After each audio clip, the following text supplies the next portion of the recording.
Hi, everybody, and welcome to BPD Update. I'm Steve Strand, your Chief of Police from the Bremerton Police Department, and welcome to the show.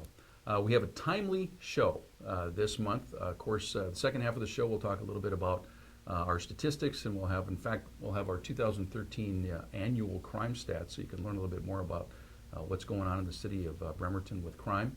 But a very timely show for the month of June, and that is we're going to talk about fireworks with our Fire Marshal, Mike Six from the Bremerton Fire Department. Welcome, Mike. Hi, Chief. How are you? Good to have you here.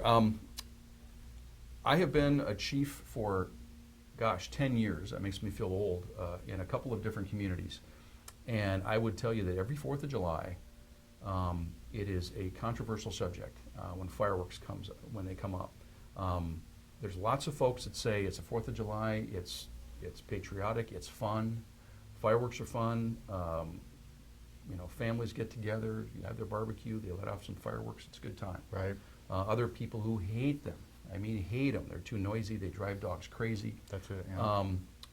And obviously there's some real danger to it. And as a firefighter and as a fire marshal, you know that very, very well. So before we talk about what the rules are and what people can do if there's problems in their neighborhood, which is what we really want to talk about a lot on this segment,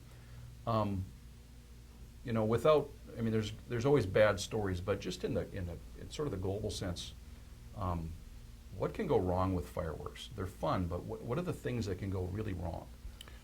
Fireworks they're a fun tool. They're not in and of themselves. They're not a terrible danger. But when they're unregulated and unchecked, they can go. It can be a bad deal. Obviously, fire is one of the obvious issues that we face all the time. It could be a grass fire or a trash can fire. Oftentimes we'll respond to an event where the fireworks themselves were taken care of fine, but they were disposed of improperly. And they're put on a deck or they're left out front on the front step or something like that, and they catch fire and they evolve into a structure fire or a big grass fire, something like that. So they are an explosive. They're just they're just packaged in such a way that they're pretty and fun, and overall they're fairly safe, but they are an explosive. They can cause a lot of damage. I've had people tell me, fire's not a real danger with fireworks here because this is Western Washington. It rains all the time. Everything's green. Grass fires occur. Yeah. And what happens? What does it do to the fire department? What does it do to the neighborhood when you have a grass fire? Well, being in the urban environment, it's really a challenge, because when you get into the urban interface of where we do have grass, this is Western Washington, we do have a fair amount of vegetation, but most people don't know that just grass, like dried grass, even though it could rain at 1 o'clock, by 2 o'clock, those are called hour fuels. They're dry and will ignite and burn within an hour. And it always is interesting when, even within a few minutes of a downpour, we will respond to a grass fire this time of year. And because we're in that urban setting, it doesn't take very long for that grass fire to escalate into a building fire. And in fact, we consider anything within 5 feet of a building fire, and we respond that way rather than in a wildland firefighting mode. So. And I'm assuming a firework can fall on a roof. Some people have shake roofs. Falls next to a structure, falls next to a shed. Pretty soon it's spreading. City of Bremerton's an urban city. We have a lot of buildings very close together. Right. A lot of multi-family homes. I can tell you just from my days as a patrol officer, kids with M80s in their hands too long. I had a kid that blew 2 fingers off, shooting fireworks, bottle rockets at each other, and they're hitting each other in the eye. There's a million bad stories. That's it, we all know that. And they can be dangerous. These things are fireworks. They're explosives. They are. Again, I refer to the fact that we get dogs running away because they're terrified from all these fireworks. And there's not an easy fix to that one. There's certainly communities that have banned fireworks completely. Right. Doesn't mean nobody does it. They still do it. It's just a matter of how you regulate it. And ultimately, it's a decision of elected officials, and it's a balance. It's a tough one, and every community grapples with that. So, in the city of Bremerton, they are allowed, but they are allowed only in certain ways. So, can you just cover briefly and if we? It's pretty simple, really. Very I think simple, people say, "Oh, it's so confusing." These regulations, I can't understand. It's pretty simple. What are the regulations? The regulations are fireworks can be discharged on the 4th of July from 11 a.m. to 11 p.m. That's it. Not on New Year's Eve, not at weddings or birthdays or any of those other types of events on the 4th of July from 11 a.m. to 11 p.m. That's it. That's that it. simple. So 11 a.m., 11 p.m. on the 4th of July, that is the day that Consumer fireworks, right? our The council legal. has said, in the city, it's fine. It's the 4th, we get it. People with dogs can take precautions for those 12 hours and That's do what right. they can. I've always been of the opinion fireworks are fun, but not at 3 in the morning. And again, that's the rule, 11 to 11 on the 4th. Pretty simple, but of course we're going to have problems because Right. either people know it and don't care or don't pay attention to the regulations. So every single year we have issues with fires. Every single year we get lots of phone calls. Yeah. Talk a little bit, if you could, Mike, about what we're going to be doing this year to help residents, when they have concerns about fireworks in their neighborhood. Right, so probably the biggest thing that we've done this year is just a huge educational campaign. So we've put together flyers which are going out in waves, really. In your utility bill, you should receive a little orange card, and on one side it talks about a smoke detector. On the other side, it gives you information on fireworks. It gives you precautions on fireworks, but mainly, essentially from this discussion, is talking about when fireworks are allowed. 11 to 11 gives you some safety tips for when you do them safely, how not to get hurt, some of those types of things. But we're doing this big educational campaign. We're also going to make a special emphasis to go out and talk to the firework stands themselves, which have always been great about educating people on fireworks. They are their best advocates to ensure a safe fireworks season. So we're going to make a special push on that. That'll be on June 28th as we go around and do the fireworks stand inspections that we do every year on the 28th. We're going to be doing fireworks patrols. So as we get closer to the 4th, but not on the 4th, we're going to be in a marked patrol car and patrolling the areas and responding to fireworks calls. So we've made a big push this year, and as we get those problem areas, problem complaints, the biggest tool that we're really putting together is basically a data bank of problem areas, problem situations. Right. Right. One of the unique hybrids in the city of Bremerton is the close association between the fire department and the police department. And our fire marshal, Mike Six, as well as our lieutenant, as well as firefighters and police officers will be together, both before and on the 4th, so that they can approach these things together, they can start to deal with them together. Yeah. It is a great combination and a great cooperative effort between fire and police. And one of the changes, and I'll give Mike a lot of credit for this, as well as our community relations officer, Joe Sexton, Right. is getting much more organized, much more deliberate, particularly about, and again, every community has this. You have a lot of people who just don't know the rules. Right. They go a little bit outside of them. There's an education piece. Most people want to follow the rules. They may just not know. And that's the biggest piece, I Right. think, is people just simply don't know. There's Yeah. some confusion because fireworks are allowed to be sold from the 28th through the 4th. Mhm. It makes sense that I should be able to discharge them during Right. that time. So Right. I believe it's simply just a simple education. And most people want to do it the right way. Right. There are people who don't care, the jerks. Yeah. I mean, Yeah. the neighbor that, again, it seems like a lot of neighborhoods have them, they just don't care. That's right. And don't have any respect for their neighbors. And we want to be able to deal a little more aggressively with them, but again, in a respectful way.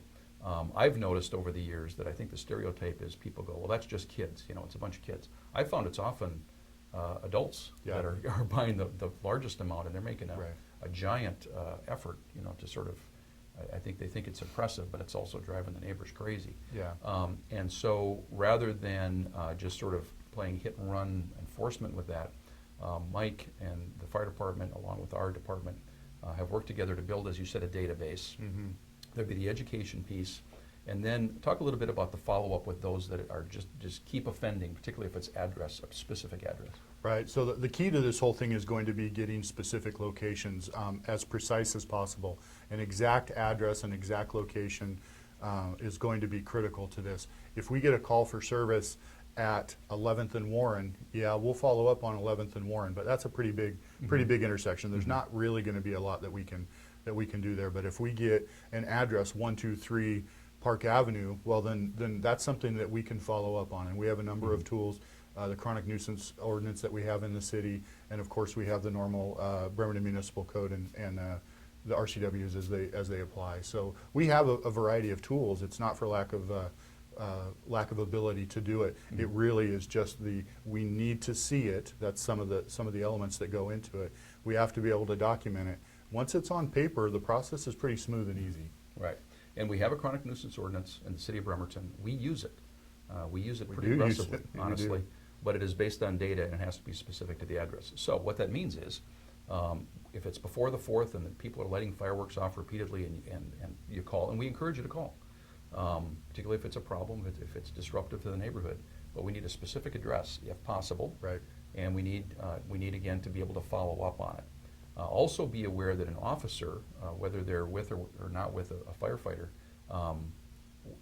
may be able to respond relatively quickly. If they don't, it's simply because of call load. They're doing something That's else it. until That's they right. get there. It doesn't mean that we're ignoring it. It simply means the call load is not allowing us to get there as quickly as we'd like to. We're obviously not going lights and sirens to fireworks calls, Right. but we will check them out as we can. And I don't want to make it sound like our officers are going call to call all the time. They're not, but sometimes they are. That's So right. just be aware that if there's not somebody there in 10 minutes, that could be what happened. It doesn't mean that you were disregarded. Right. And like I said, I have never seen as comprehensive of an approach as I've seen this year in this cooperative effort between fire and police to make sure that we can do this in a concerted way. So we will follow up with chronic nuisance if it's a repeated issue, if it's dangerous. And again, what we generally end up with is a few addresses in our city. It's often adults, honestly, not kids. Right. And they just don't care. And their attitude is, I will do whatever I want to. It's my right, and tell me, you can't tell me what to do. We need to be able to approach that in a good way, and I think that's what we're doing. And Right. again, thank you for your work on that. Question I often get, and it makes sense, like you refer to the fact that, well, people are selling before the 4th. Right. Why can't I take them home and use them? That's right. The council set the rule, 11 to 11 on the 4th. That's it. The sales are simply before that to make it easy, basically. Right. But particularly if you go to some other sales stands in the state, some of them that are by reservations and casinos, they sell a lot of fireworks. And I think people say, well, can I use every firework I can buy in any one of these places? Are there certain fireworks that are not allowed? Right, and that is probably the most complicated question of the entire fireworks issue. And you've alluded to that this is always a complicated issue this time of year. It's even more complicated. When can I discharge this? Or can I discharge this? Hey, a buddy of mine sold this to me. Can I do that? The answer is I don't know. Really, to actually precisely take a look at the firework, you have to dissect it, you have to weigh it, you have to sift through the powder. It's a very complicated process. So what the state has done, they have essentially every year they provide a list of these are the fireworks that have been assessed through alcohol, tobacco, and firearms, ATF, through the state fire marshal's office and so on. And here's a list of basically the ones that are good to go. We know that these are adequate. The ones that don't have labels, the ones, to be a legal firework, consumer firework, it has to have a label. It's got to have a very specific warning on it that tells you this is exactly what this firework will do, what you need to do to keep it safe. It's got to have the explosive symbol on it, should be a 1.4 G. So there are very specific requirements on that firework. If that firework deviates from that at all, it's considered an improvised explosive device. And so it's handled both by ATF and the Washington State Bomb Squad. And I'm not pushing this because they're going to get this big influx of responses. But if there's a question about whether a firework is legal or not, those are some of the details that you can look at. Otherwise, you literally, even the trained eye can't look at a firework and see that it has or hasn't been altered, or whether it's been overpacked with product or whatever. So your best bet is to purchase them in the current year so that you don't have misfires and so on. Purchase them from a legitimate stand. And those will be very safe, perfect. And the stands in the city of Bremerton, most of which are through a charitable organization. Yeah, they're great. They all legitimate. Work together. They work with you as the fire marshal very closely. Right. So I'm not saying only shop for fireworks in Bremerton, but at least you know that those are legitimate and they've been checked by the fire marshal. Right. So doesn't mean those outside the city are not, but we can say that. So again, and I'm going to go back to personal experience, and it's really easy for us to get into a bunch of scary stories because there always are with fireworks. But I, again, as a patrol officer, remember a bottle rocket in a kid's eye, lost his eye, Right. an M80 in a kid's hand that he held on to for too long, lost 3 fingers. And, there's just too many of those stories. So I know we're always saying, supervise your kids, be safe. The 4th of July is fun, fireworks are fun, but we really encourage folks to be aware of, nobody thinks it's going to happen to them. Nobody thinks their kid's going to have that problem. And we don't want to be going to those calls. I know you don't want to be going to those calls. No. And our ambulance service doesn't want to go to those calls. So you can do it safely. We encourage people to do it safely. So as we finish up, Mike, what's the one thing, if folks watching this come away with one thing, what do you want them to remember? Just have a good time and be safe. Buy legitimate consumer fireworks. Do it in an open area. Do it with safety in mind. Look at the weather conditions. Look at the wind. If it's supposed to be nice over the 4th, which I think is on a Friday this year, have a good time. Be reasonable. Use them as they're intended to be used on a nice flat surface or however the instructions talk about. They're perfectly safe if done in the manner that they were intended to. They're not. This is not bottle rocket wartime. We're not throwing them at people. We're not packing them all together to see how high we can lift this car off the ground. That's not what this is all about. One other tidbit on that is, as smaller kids will watch their peers, grown-ups and so on, walk around and light these and do different things with them, they're absorbing this. So you need to keep in mind that if you have a lighter or matches laying around now, this child has just been taught, whether you intended for it to happen or not, how to light fires. And so this is a good time to talk to your kids about fire safety. Don't hide it from them, because I think that they're going to experiment on their own. But use this as a teaching moment. Keep those lighters and matches and so on put away. But enjoy yourself. Have a good time. Be safe. I would mention too that the 4th of July, as all these things come up, there'll be a lot of tension in neighborhoods, but it's also a good opportunity to meet your neighbor. That's right. If somebody's going to go out and light fireworks, invite your neighbors to come over and participate. Let them know you're doing it. Respect that 11 to 11 rule. I think that's probably the overarching theme. Right. 11 to 11 on the 4th is legal. And again, I think we can all deal with that in a relatively respectful way. So lots of planning going on. You've done a lot of it, Mike. I want to thank you for your help. And just, again, a great example of the tremendous cooperation and partnership that we have with the Bremerton Fire Department. We appreciate it a lot. Thanks for being our guest. Yeah, thanks. And the Block Watch captains have done a lot too. Those different groups that Joe works with quite a bit have been instrumental in putting this together. Thank you for mentioning that. That's huge. Our neighborhood Block Watch captains really were the genesis of all this. That's true. They drove a lot of this because they saw it as an issue. And to their great credit, it wasn't about let's just ban it and we don't want to. It was how do we work together to do it the right way? That's right. And a great outcome in our community. So again, thanks for joining us. Thanks, Chief. And we'll be right back after this. Well, as we usually do, we'll finish up the show talking a little bit about some numbers and statistics from the past month here at the Bremerton Police Department, and also talk about a few notable cases and incidents around BPD. First of all, let's take some numbers from April of 2014. This is the last month for which we have statistics. Our number of reports was down 6% to 950. Now, this is compared to April of 2013, the same month the year before. We've seen those number of reports trending downward month to month now for several months. We have consistently been well over 1,000, and now we're consistently getting well under 1,000, and we'll see if that continues. You can see as well that arrests are also down 22% compared to the same month in 2013. Again, that's a trend we've seen over the last several months as well. This is at the same time that we have been placing a much greater emphasis on what we call our frequent flyers, the people that we have a lot of contacts with, many of whom are committing misdemeanor property crimes. And we're starting to really focus on that group of people who I believe are driving a lot of crime in our community. And so those numbers, I think, are promising because you're seeing sort of a downward trend on arrests. But again, we'll continue to monitor that. These are misdemeanor property crimes that we have a relatively small number of people committing a whole lot of these frequently and just being in our system over and over again. And so we're starting to focus on them, trying to make Bremerton a place that isn't a good place for them to be, and making sure that they understand that we're going to aggressively enforce those laws. Trespass is one of those frequent flyer focus areas. You can see that was up just a little bit from 15 to 18 compared to the same month in 2013. Driving while license suspended, DWLS, so this is a suspended license driver, was actually down 71%. We've seen a real reduction in DWLS over the last several months. Theft reports were down 7%. Theft arrests were down 62%. And you can see the burglary ticked up a little bit from 27 to 32. And vehicle theft was up a little bit from 8 to 12.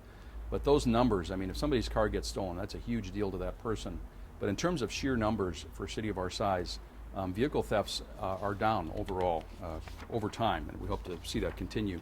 I would also mention that over the last few months, in the spring of 2014, there was a rash, a gigantic rash of vehicle thefts, specifically of older Hondas, old Hondas and Accords. And we're talking about 10, 15, 20-year-old Honda Accords and Civics. And the thieves were using what are called shaved keys, or sometimes they're called jiggle keys. And basically that particular era of car, particularly that brand of car, there's certain kinds of keys that can apparently get those cars started relatively easily. So we've been telling folks, get the club, take extra precautions if you have a car like that. And a lot of people do. They're a ubiquitous car. But I would also tell you that the sheriff's office arrested a number of people related to some of those thefts. So hopefully that was sort of the group that was doing it, and it was all over South Kitsap County, and we're seeing that trend downward. So let's talk a little bit about crime stats. So we actually received our yearly crime stats for 2013, as did every other department in the state of Washington. And these, by the way, if you're interested, are you can find these. Just run Crime in Washington 2013. There's a report that's issued by the Sheriffs and Police Chiefs Association that has all the stats for every city throughout the state, as well as statewide, if you're interested in taking a look at this. But let's take a look at the numbers for the city of Bremerton. Now we're going to look at 2013, the entire year, compared to the year before. You can see that homicides were the same. We had one in each of those 2 years. Felony assaults were down 7%. You can see that simple assault, so this is something like a fight where a person might get punched, was down 6%. Robbery was up 24%. That was really the only area where we saw an increase. Burglaries were down 3%. You can see that theft, this is just simple theft, things like theft from a car, theft from a shed, they were down 10%. Vehicle theft was down 28% for the year, and 158 from well over 200 the year before. And again, still too high. We'll continue to work on that. Arson's down significantly by 41%. Property damage, this is vandalism, was down 20%, and fraud, incidents of fraud, were down 49%. That's a very good number, because fraud is a crime that we've really seen nationwide an increase, and so it's good to see that number down. And the overall crime rate in the city of Bremerton was down 7.3% for 2013 compared to the year before. Let's compare that a little bit with some other cities around the state. There's different ways of measuring crime rates, and not all cities use the same data, which may seem like it doesn't make any sense, but it's the way it is. So it's hard to compare apples to apples, but these are some of the cities that we can compare apples to apples. Let's just take a look at sort of what the context is. So the crime rate means incidents per 1,000 people, 1,000 population. So it's just a number, a formula that comes from the total number of crimes related to the population. Bremerton is at 118.1. That's our crime rate for 2013. And you can see, I won't go down this entire slide and talk about every city, but you can see how that compares. Port Orchard had just a slightly higher crime rate. Tacoma was quite a bit higher, as was Puyallup. Fife every year has a crime rate very high, but part of that is because Fife has a very low population. A lot of the city of Fife is commercial businesses, and so they have a lot of business, but not a lot of people that live there. You can see Shelton as well has a crime rate of 142.5. Bellingham a little bit higher up, crime rate just below 100. So just some context to give you some idea of where we are. Let's talk a little bit about a few specific incidents around the city of Bremerton in the month of April and into May. This is a photo. You can see the airplane here at Bremerton National Airport. Airplane's not supposed to look that way when it lands. This airplane took off, and what happened, you can't make this stuff up. The pilot was flying over the roadway, and his front nose gear fell off.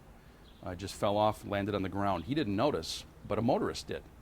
And somebody driving by said, you know, stuff's not supposed to fall from airplanes, especially if it's got a wheel attached to it. So that person very conscientiously called the tower of the FAA, and basically the tower got a hold of the pilot and said, you know, can you fly by here? We want to see if your nose gear is gone. He did, and he didn't have any. It had simply fallen off. And so because of this motorist paying some attention to what was happening, he went out, burned up some fuel to reduce any chance of a fire, and then made an emergency landing at Bremerton National Airport. You can see there that the fire department responded as well. He was a very good pilot, made a great landing, very soft, did it just the right way, and there was minimal damage to the plane and obviously no injuries, so we're very grateful that there was nobody hurt. Also grateful for this, and that is that we got from State Homeland Security a grant in cooperation with the Kitsap County Sheriff's Office. We want to thank them for their help on this, to deploy defibrillators, automatic external defibrillators, in our squad cars. And they are out in our squad cars right now. They've already been deployed. They are, you can see a couple pictures there, just a little red case. And these are for people that are in cardiac arrest. If they are in what's called fibrillation, their heart is just sort of jiggling rather than beating like it should be. This defibrillates the heart. And you've heard about CPR, and CPR is fine. But all it really does is delay the degradation of the heart a little bit until actual treatment is applied by paramedics or a hospital. A defibrillator is significantly better. It doesn't just slow things down in terms of the damage that's occurring. It actually allows the heart to start again. And it is a great tool, and I'm very, very grateful that our officers will have the opportunity to hopefully save some lives, because we often will get there before the ambulance and before the fire department. And now we have AEDs, defibrillators, in our squad cars to help to save some lives in our city and in our area. Also wanted to mention that we did a school speed emphasis, obviously something that concerns people a lot, justifiably so. So we did an emphasis on May 2nd with a number of our officers. And this really occurred over just 3 hours at Bremerton High School, at the Mountain View Middle School, and at Naval Avenue Elementary. And in that 3-hour period, we issued 21 citations for speeding in a school zone, 7 citations for failing to obey a traffic control device, that's the flaggers, and 10 cell phone use infraction tickets. So people driving through school zones too fast, talking on their cell phone, that was an emphasis area for us. And we got some great comments, by the way, from folks around those school zones and people in the neighborhood. We'll be doing this again. May 15th, we had our annual Kitsap County Law Enforcement Memorial Ceremony. This was at Miller Woodlawn, which does this every year for us, and they're just great citizens of this area, and they care so much for law enforcement. We want to thank them for all of their help. So on May 15th, a number of law enforcement officers, judges, elected officials, and of course a number of residents who care were there at Miller Woodlawn. We were happy to host it again, as we do every year with the Bremerton Police Department. We had Kitsap County Sheriff's Office there, Washington State Patrol, Port Orchard, Poulsbo, Bainbridge, and it's just a ceremony. It's not a long ceremony. We have our honor guard there, and you can see a photo here along with Under Sheriff Bonneville and myself of it's a remembrance. And we've had 7 law enforcement officers through the last 100 years who've lost their lives in the line of duty in law enforcement in Kitsap County. And we want to make very, very sure that we never forget that, and that we never forget their names, and we pay full attention every single year to those who gave that ultimate sacrifice. And again, we had probably 75 people there, including people from the city council. Mayor Lent was there. And we do it every year. We'll do it again next year, but it's a great opportunity just to remember those who made that sacrifice. So with that, as we head into summer, this is, everybody knows this, but please slow down. Be aware there's a lot more people out, pedestrians, as the weather gets nicer like it is today. Please slow down, drive very carefully, and we'll be doing those traffic emphasis around town, but it isn't because of enforcement. Do it because it's the right thing. Slow down a bit, especially as we head into summer. Enjoy the weather. Thanks again for watching this month. We do this because we want to let you know what's going on around your police department. It truly is an honor to serve, and we'll see you next time on BPD Update.